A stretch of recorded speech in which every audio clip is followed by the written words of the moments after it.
नै खोलिहाल्छ दामी रहेछ। अनि एक हप्ता चाहिँ यो ट्रेनमा चाहिँ कन्टिन्यू गऱ्यो भने चाहिँ मान्छे चाहिँ मोटा र चाहिँ नुन पनि रहेछ। चलाउने पनि देख्छ अनबक्सिङ दिनु त दा राइस यो रोटी हो।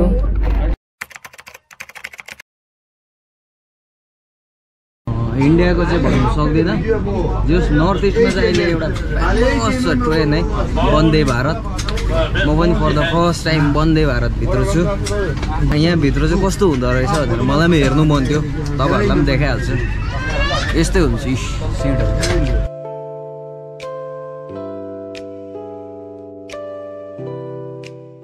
हजुर टोइलेट पनि गरेर त्यहाँ टोइलेट पनि दामी है त्यतिको त्यो तान्दो रहेछ क्या त टोइलेटमा पानी त्यो फर्स्टमा त्यो टोइलेटमा पनि आउनु त्यो पिसाब गर्नु बित्तिकै फ्लस गर्नु बित्तिकै पानी त माथि जलममा भरिँदो रहेछ हो। एकछिनबाट त हावास गरेर ब्रास तान्दो रहेछ मुनि। म त तर्सेँ नि अहिले पिसाब गरेको। सो यस्तो रहेछ यो चाहिँ अहिले एकदम छिटो छ भन्दैछ यो ट्रेन चाहिँ। हेरौँ हामी यहाँ गुवाहाटीमा छौँ, गुवाहाटीदेखि एनजेपी कति घन्टा पुऱ्याइसक्छ होइन। ल वन्दे भारतमा हामी चाहिँ हिँड्यो अब ट्रेन स्टार्ट भयो। अहिले टाइम यहाँ गुवाहाटीमा भएको छ 4:31 हो।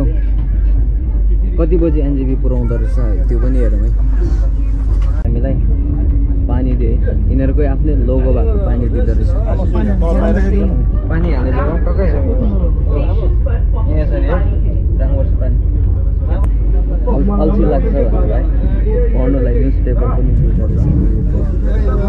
धेरै फेसिलिटी रहेछ। अझै अरू पनि के आउँछ है त्यो पनि देख्दैन।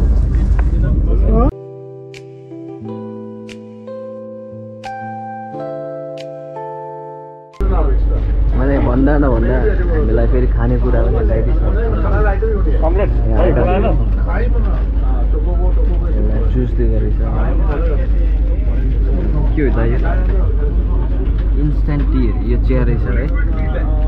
यसलाई कसरी खान्छ त्यो चाहिँ थाहा भएन, यो पनि अहिले सिकिन्छ।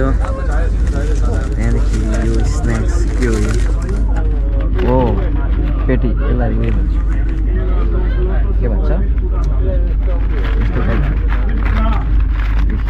यो एउटा दिँदो रहेछ। त्यहाँदेखि यो खुल्लाको चिउरा एउटा पाइँदो रहेछ। चोकोपाई एउटा यो केचप खै के छ त्यो यहाँ अझै छ त्यो पनि यो एन्ड सेनिटाइजर। केटाहरू सबैले एट्याक गर्नु थालिसक्यो। यो चियाको लागि चाहिँ तातो पानी फ्लास्कबाट ल्याएर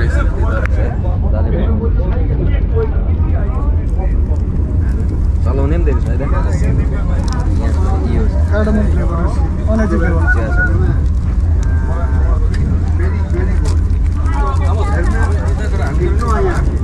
त्यो निकाल्दैछ नि त टक्क सकेछ तपाईँ।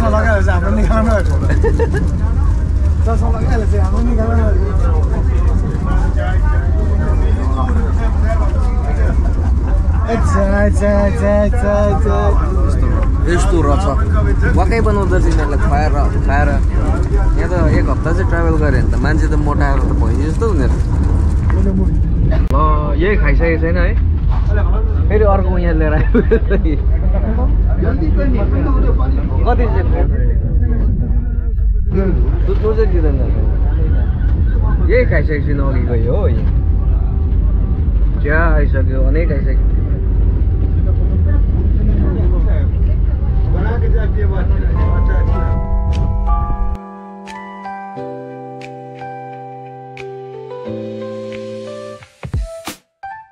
मैले भन्दै थिएँ नि यति धेरै खानेकुरा दिँदो रहेछ कि यहाँनिर हेर्नुहोस् न। अहिले खाना आइपुग्यो, अघि 7:30मै दिएको तर हामीले खाएन।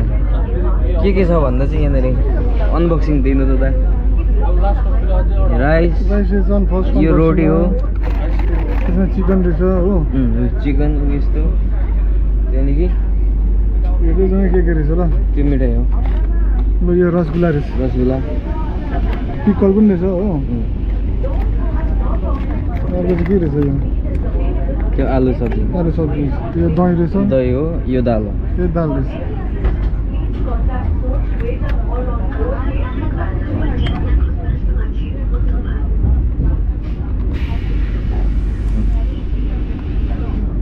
दाल खानु अन्त मैले भने नि एक हप्ता चाहिँ यो ट्रेनमा चाहिँ कन्टिन्यू गऱ्यो भने चाहिँ मान्छे चाहिँ मोटा र चाहिँ नुन पनि रहेछ है लागेन नुन पनि रहेछ ल अब यो अचार यो दिँदो रहेछ मिक्स पिकल ए हो अब टाइम भने अहिले कति 8:16 है हामी चढेको 4:30 बाट हो रोटी पनि छ बादमा खाने यो पनि बजाउनु पर्छ दुइटै बजाउनु पर्छ ल अब अहिले भेटौँ एनजेपी पुगेर अनि एउटा इम्पोर्टेन्ट फिचर है दामी मलाई लागेको चाहिँ यो दैलो जुन चाहिँ छ यो गेट यसको बटनहरू छैन कि खोलिबस्नु पर्छ जस्ट हामी यहाँ गयो भने यहाँ सेन्सर चाहिँ डिटेक्ट हुँदैन आफै बन्द भइहाल्छ हो फेरि अलिक अड्या हजुर ए आफै बन्द हुन्छ सेन्सर चाहिँ त्यहाँ रहेछ है म फेरि त्यो क्लोज पुगेँ नै खोलिहाल्छु दामी रहेछ यो ट्रेनमा चाहिँ डिफ्रेन्स भनेको मैले अरू ट्रेनमा के भेटाएँ भने यहाँ चाहिँ सुत्ने सिट चाहिँ हुँदैन रहेछ है सबै यसरी बसकै टाइपको सिट अनि अर्को कुरा छक्काहरू आउँदैन पैसा माग्नलाई त्यहाँदेखि घाँटीमा के बेरेर बेच्नेहरू आउँछ झोला बोकेर त्योहरू आउँदैन त्यति चाहिँ छ पिसफुल छ त्यही हो मान्छे मात्र हल्ला गरिदिन्छ अलिअलि है अनि यहाँ माथि चाहिँ यस्तो लाइट हुँदो रहेछ यस्तो गऱ्यो भने चाहिँ बल्दो रहेछ हो यो पनि बल्छ है दुइटा फेरि मार्नु पऱ्यो नि यस्तो यस्तो फिचर रहेछ जोस् वन्दे भारत एनजेपी आइपुग्यो है अहिले टाइम भएको छ 9:38 हामी 4:30 चढेको लगभग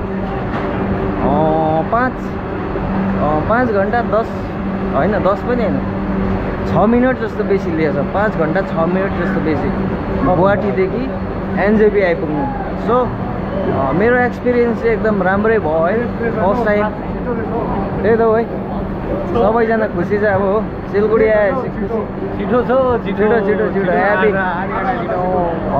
ल थ्याङ्क यू सो मच हेरिदिनु भएको लागि अब नेक्स्ट भिडियोमा भेटौँ हाम्रो एपिसोड सक्यो यहीँनिर बाई बाई